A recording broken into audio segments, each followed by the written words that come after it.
Hi, I chomped on a pit and my bridge came out, and this is the result.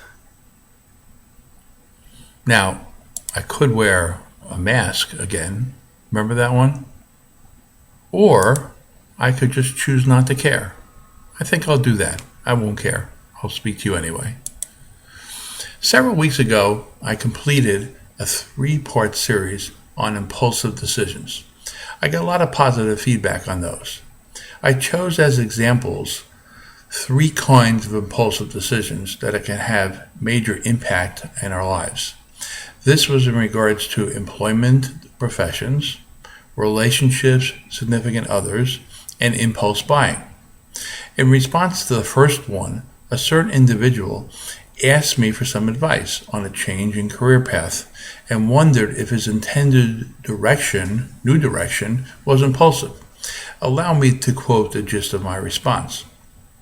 Since you first brought this very sort of change in your life to my attention 6 years ago, I would hardly consider any change 6 years after the fact to be impulsive. I confess to having an evil smile. You know what that is? It's that sarcastic grin that says, "Dude, you're putting me on, right?" If it takes more than 6 years to make a decision to change, there is no way, shape, or form that such a change could be considered impulsive. And that leads me to the current topic. It deals with procrastination, which is the extreme antithesis of impulsiveness. Now, in general, it is good not to be impulsive, which means it's good to be cautious, thoughtful, and considerate, which was the essence of the aforementioned 3 episodes. However, as is often the case, there can be too much of a good thing. If one is overly careful, thoughtful, and cautious, we sometimes can give ourselves an excuse not to act. Now, maybe we're not supposed to act because not acting can be the right choice. But we must also remember that there are no guarantees in life, and if we are always waiting for guarantees, that we might be handcuffing ourselves unnecessarily by imposing too rigid a constraint to make adjustments and changes. We must not be afraid to act, especially if we have done the appropriate amount of analysis concerning the pluses and minuses of making a change. You know that pluses and minuses, I keep bringing that up. It's good to be thinking in those terms. It's a good way to analyze things. So just as important as it is to not be impulsive, it is just as important to not give in to inertia either. Inertia is the resistance to change, and in its extreme form can be paralyzing. When we are considering our options and when we do our analysis, we are striving to find the best option, which means the one that mostly makes our lives better. However, this is an inexact science. There is no certainty here. Here's the way I look at it. You consider options.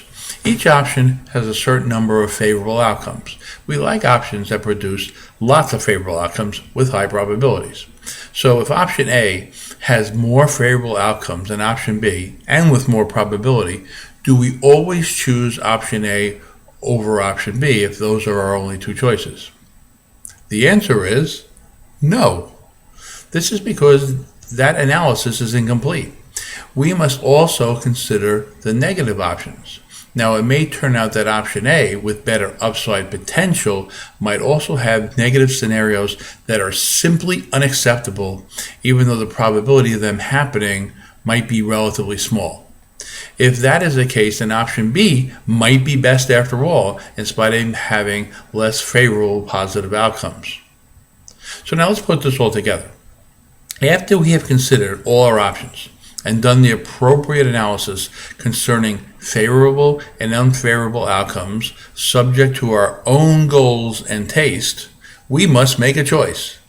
One choice might be not to act. That's fine if we decide that is the best course of action. However, we must also not fear acting and making a change, because often such changes give us a better chance than not making the change. And therefore, we should not always insist that there be no risk involving a change in direction. We can't always have it that way, namely riskless. Extreme caution and procrastination can be just as risky as impulsiveness. However, we must have the confidence that after doing the patient, thoughtful analysis, we can choose the best option. And if that means making changes and taking on some risk, then we should do that. Got it? Thank you.